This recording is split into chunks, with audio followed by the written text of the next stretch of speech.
A deserted camp in a lonely forest. Footprints in the soil that look human, yet strangely deformed. And a single warning carved into the cabin wall: don't turn around before you leave. What would you do? Would you let your curiosity take over and follow the tracks, or would you run away without ever looking back? Subscribe to the channel, turn on notifications, and like the video to dive deeper into the story. Let's get started. Asterisk. Three friends set out for a remote campsite to spend a few days surrounded by nature. This camp, which wasn't even marked on the map, was once used as a scouting camp. However, it had been suddenly abandoned years ago. As they arrived at the campsite and explored the area, Hannah noticed strange footprints on the ground. They resembled human footprints, but the toes were unnaturally long and misshapen. "What on earth is this?" she whispered. Lucas replied, "Maybe someone was here before us," but he couldn't shake off the uneasy feeling creeping up inside him. They decided to follow the footprints. The tracks led them deeper into the campsite. Along the way, they passed old, rotting cabins and overturned camping chairs. Emily noticed faded writing scratched into the wall of one of the cabins. The message read, "Don't turn around before you leave." Tension began to rise, but their curiosity pushed them forward. The footprints led them to the darkest corner of the camp, stopping in front of an abandoned cabin. The door was slightly ajar. Jake turned on his flashlight and peeked inside. The room contained a decayed bed and scattered old photographs. In the pictures, children dressed in scout uniforms stood in groups, but their faces had been scratched out. Just then, Hannah heard a whisper. "Don't turn around before you leave." The others froze, staring at each other in fear. "Who said that?" Emily stammered. No one answered.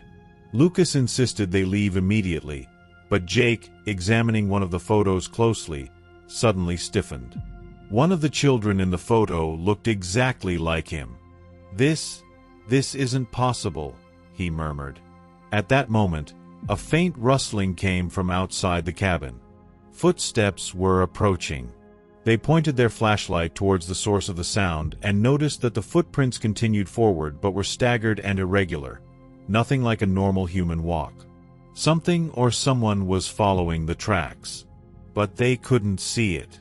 A sudden scream echoed through the forest. They panicked and ran back towards camp, but one of them was missing. Hannah had disappeared. Lucas and Emily wanted to turn back, but Jake yelled, "We can't leave her here," and ran towards the direction of the whisper. However, with each step, the forest grew darker around him. Suddenly, a hand touched his shoulder. Jake spun around quickly, but there was nothing. Behind him was only an endless, pitch-black void. Then, he heard the whisper again, "Don't turn around."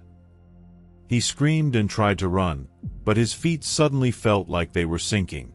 Something was pulling him down. Emily and Lucas turned around just in time to see Jake slowly being swallowed into the darkness. And then, silence. All that remained were Hannah's distant screams and the ever-growing number of footprints in the soil.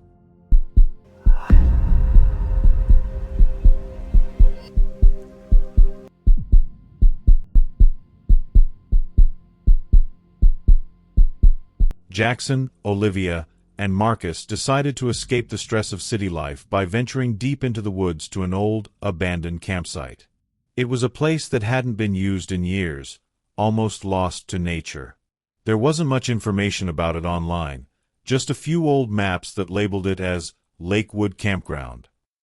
But for them, that only made it more exciting, an unexplored adventure waiting to happen. When they arrived, they noticed that some of the cabins were still standing. But an eerie silence covered the entire area. Even the wind didn't seem to blow. As Marcus set his backpack down, he asked, "Is it just me, or is this place way too quiet?" Olivia laughed.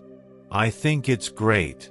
After all that city noise, this silence feels like heaven." Jackson, however, was scanning the surroundings. Everything looked old, but strangely, it seemed like someone had been here recently. That first night, as they sat around the campfire, Marcus suddenly tensed up. "I feel like someone's watching us," he whispered. Olivia rolled her eyes. "You're just being paranoid," she teased, but Jackson felt it too. It was as if something was shifting in the darkness between the trees, lurking in the shadows. Yet, no matter how hard they tried, they couldn't see anything clearly. As the night went on, Olivia started to feel exhausted and decided to sleep in one of the cabins. But that night, she had a strange and terrifying nightmare. In her dream, she stood alone in the middle of the campsite. There was no one around. Then, the door of one of the cabins slowly creaked open, and out stepped a tall, pale figure with no eyes. The man took slow, deliberate steps toward her, whispering in a hoarse voice, "You called me." Olivia woke up gasping. Her heart was pounding, and sweat covered her forehead. Was it just a dream, or had the silence of the campsite begun to play tricks on her mind? The next morning, just as she was about to tell her friends about her nightmare, Jackson found an old hunting knife buried in the ground near one of the cabins. The blade was stained with something dark. "How long has this been here?" he muttered. Marcus examined it carefully and asked, "Do you think something happened here?" Olivia, still shaken from her nightmare, felt even more uneasy. That afternoon, they decided to explore the campsite further. As they wandered deeper, they realized the place was much bigger than they had thought. They found collapsed tents, overturned camp chairs, and old scout uniforms. But the strangest thing was the deep claw-like scratches on the walls of some of the cabins. Marcus then noticed something scratched into one of the cabin walls. The words were faded but still legible. "Don't turn around before you leave." The warning sent chills down Olivia's spine. Marcus, however, laughed it off. Someone probably just wrote that to scare people away. As night fell, Jackson, Olivia, and Marcus sat around the fire when suddenly, they saw movement in the trees. Olivia shone her flashlight, and for a brief moment, a pale figure appeared behind one of the trees. It had no eyes. Marcus jumped to his feet in a panic.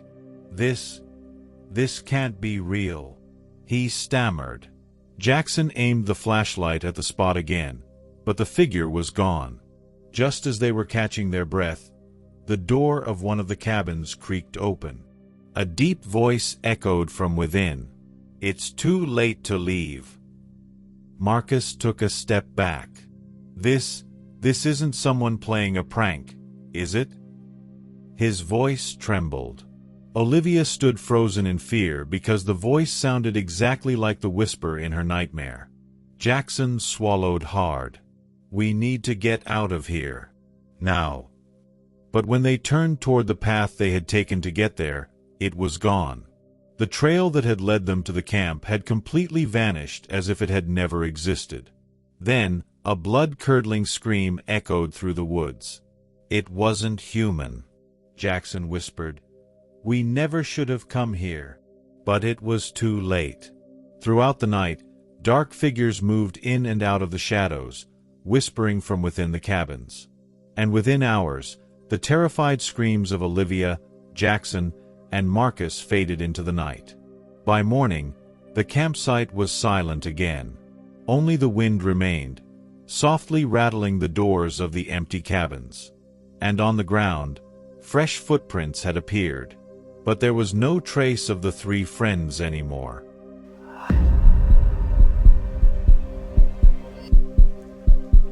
A group of university friends decide to go to an abandoned campground.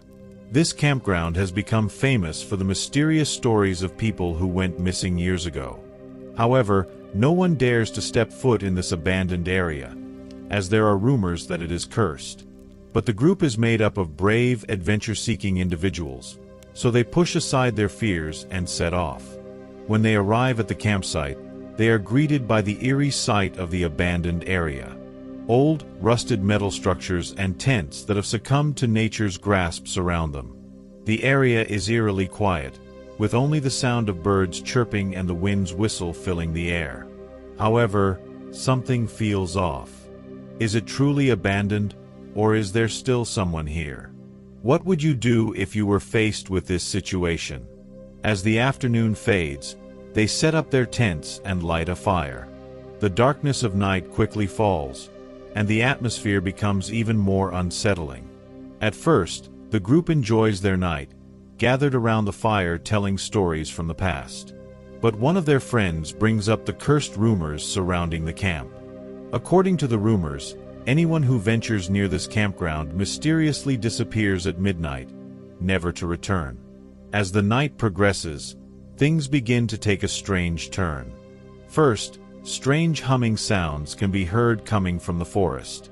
Unnoticed by others, some members of the group suddenly hear a deep silence. The sounds of their friends fade away, as if time has stopped. Only the sound of the wind remains.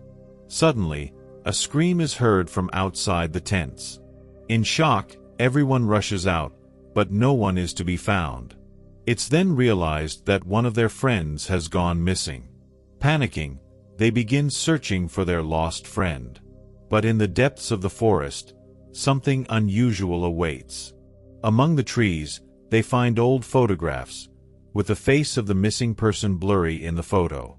On the back of the photo, there is a chilling message: "Find me, or you will disappear too." Determined to solve the mystery, the group huddles together and ventures deep into the forest. But as they go deeper, the signs of the missing people become more pronounced. As the night continues, more disturbing events unfold. Strange sounds surround them, and sometimes the soft sound of footsteps, or even a person's sobs, can be heard following them. When they return to the campsite, things get even worse. One of the friends says, "I can see the other missing people with us here." This sends the group into a state of panic. Now, they must not only survive but also escape the spirits of the lost souls haunting the forest's depths. However, when they decide to flee, something terrifying happens. Shadows of the missing people begin to appear in the depths of the forest. Step by step, these shadows follow the group, and sadly, one more person is lost. The remaining friends, in fear, try to escape one final time. But the slow footsteps in the forest seem to cling to them, no matter how fast they run. The group makes a desperate attempt to fight the curse of the forest, hoping to free the spirits of their lost friends. But no one who enters this forest ever returns from the place where they disappeared.